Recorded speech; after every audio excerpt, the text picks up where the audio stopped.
Hello, it's me, Teresa Valentino, your friendly neighborhood child trafficking survivor. And today what I'd like to share with you guys is just a little bit of the benefits and the happiness that I feel on the other side of this major depressive episode that I just came through. I learned a lot through that last little bout of depression. I kind of got clear that it's cyclical, that depression is actually kind of like mental health herpes. I made a video about that.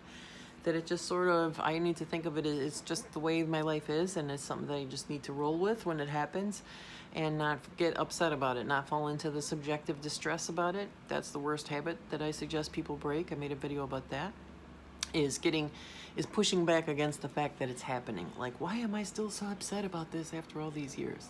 You have to cancel all of that stuff, in my assessment, if you really want to get the best and the most benefit that you can out of the bad things that have happened in your life. So what I'd like to share today is that I'm thinking about different ways that I can sort of come out of the closet about the I see dead people, my ISDP situation. The ISDP is a kind of a frustrating thing because if of all the different stigmas that I deal with, ISDP is probably the worst one. It's the one to be the most ashamed of, where like if you tell people like I see and hear things that other people don't see and hear, that's like the quickest route to be completely dismissed in the minds of a lot of people, and a lot of people won't even like make any bones about it. The mockery will be quite open, even in very left-leaning, very progressive, open-hearted, open-minded sort of people. It's just something that our society has a difficult time understanding or dealing with. So, but from my vantage point, ISDP, the I see dead people, is something that is not, it's just another part of the stigma of my sexual assault, like sexual assault and prostitution. Those are two stigmas that I've had to hide all my life because other people did stuff. So go figure that out.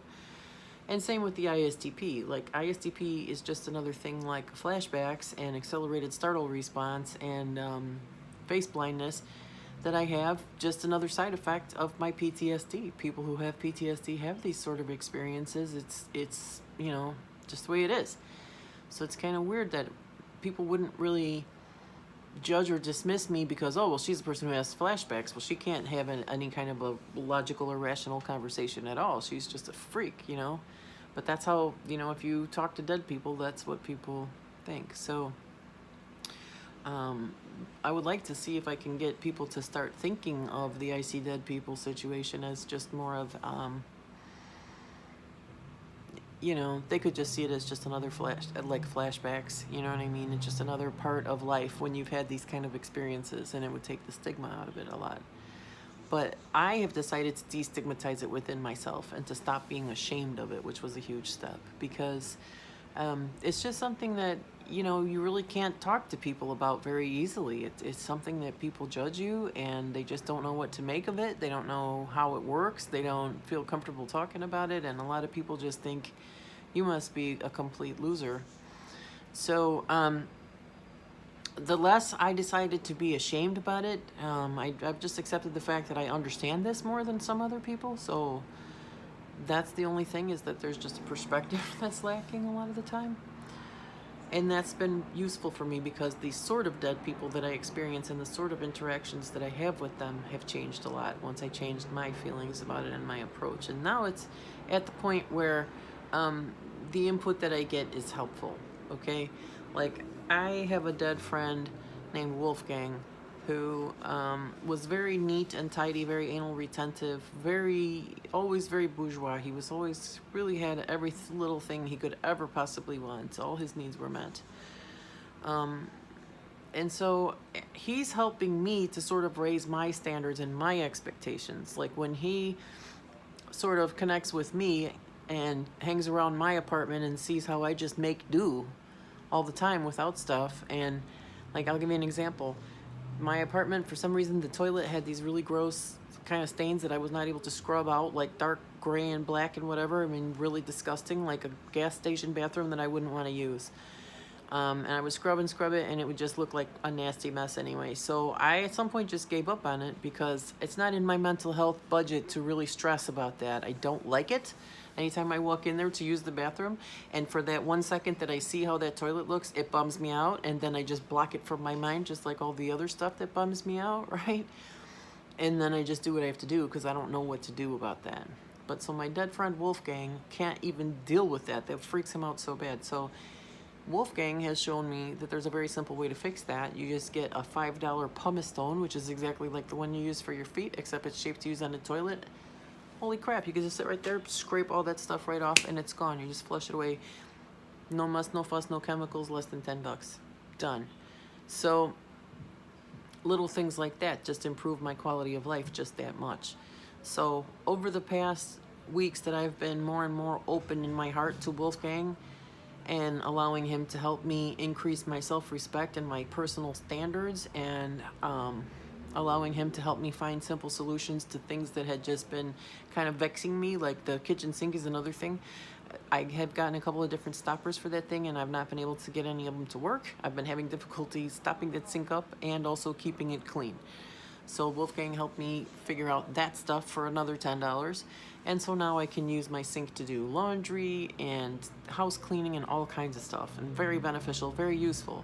So because I decided to open my heart and mind to my dead people and see why they come around me and see what they want from me anyway and what this is all about, Wolfgang and I have a very beneficial two-way situation, because he was a man who really could have stood to learn some humility in his life and learned a little bit of sacrifice, learned to give a little bit, would have been good for him.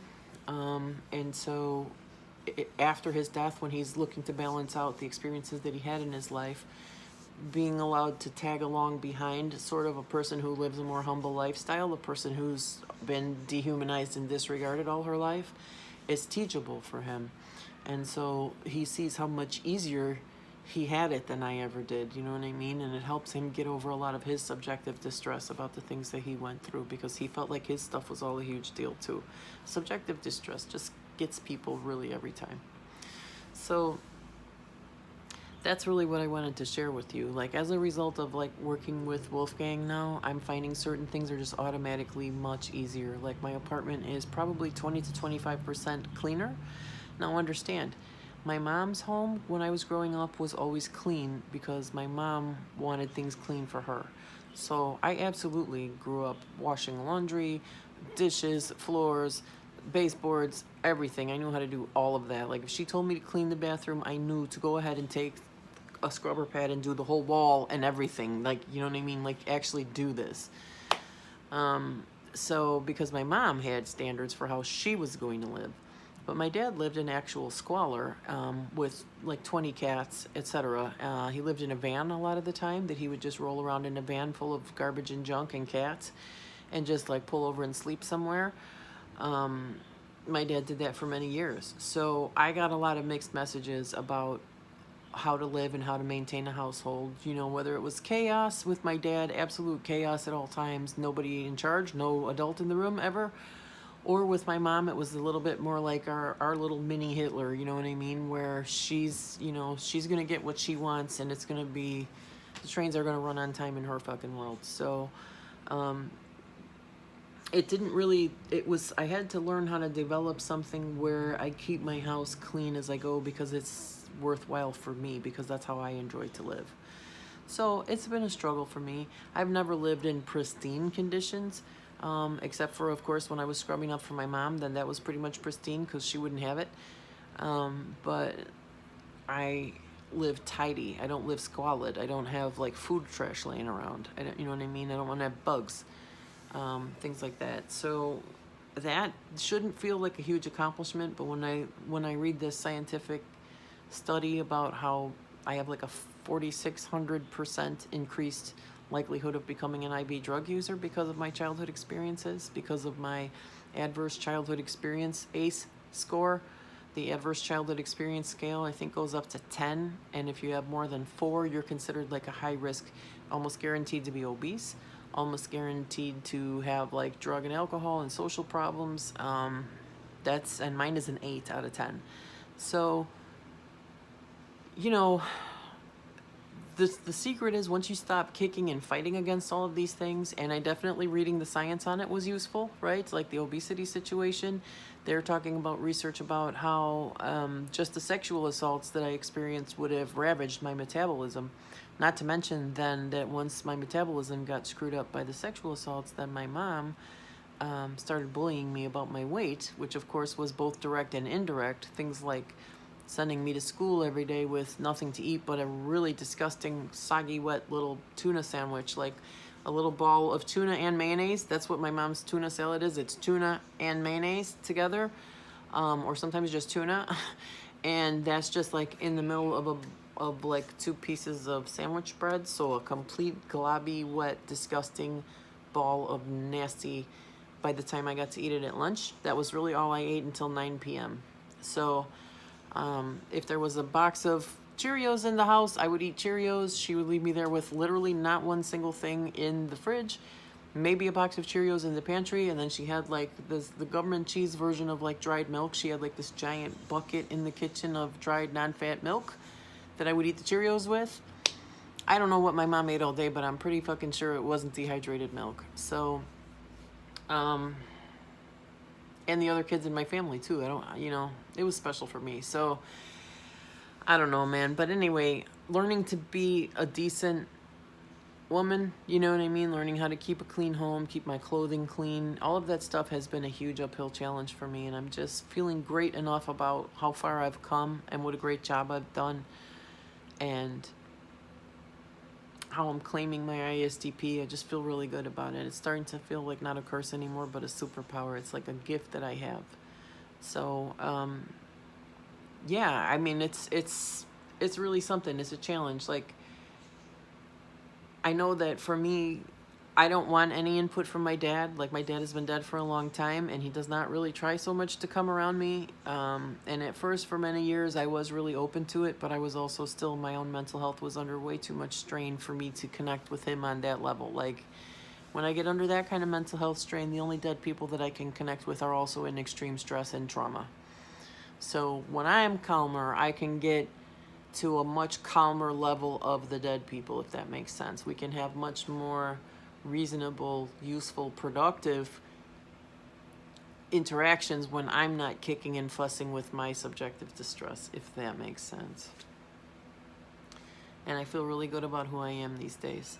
So before I close up this video, I just want to say that feeling so much better about the way that I'm able to keep my house clean and tidy, because I have a very small space to work in and I have a ton of art stuff that I do. So the fact that I keep it as neat and tidy as I do, I think is remarkable, and I get a gold star because that was not how I was raised. I was not raised to take the extra effort, go the extra mile just to make me comfortable. When that's the only outcome is I'm gonna feel comfortable, nobody ever cared about that.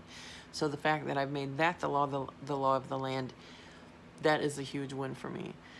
And as I reclaim my house and having my home just a little more closer to pristine than I like it, you know what I mean? Because it wasn't filthy before. It wasn't squalid. It was okay, but it was cluttery because of all my art supplies and stuff.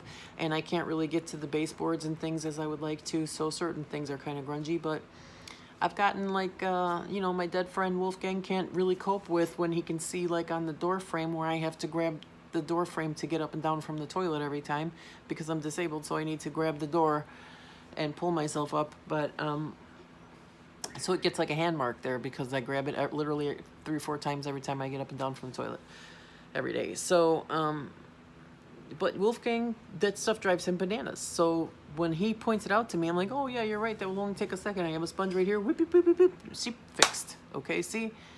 And then my house just feels so much tidier. So that stuff didn't feel worth it before because the only outcome is it makes me more comfortable and makes me happier. Like, I didn't feel that special before. Like, I should be a person who we should do things just to make her happy. That's a new thing. I built that myself from scratch, fuckers. So I wanted to share, and thank you for sharing with me. Check me out at teresavalentino.com.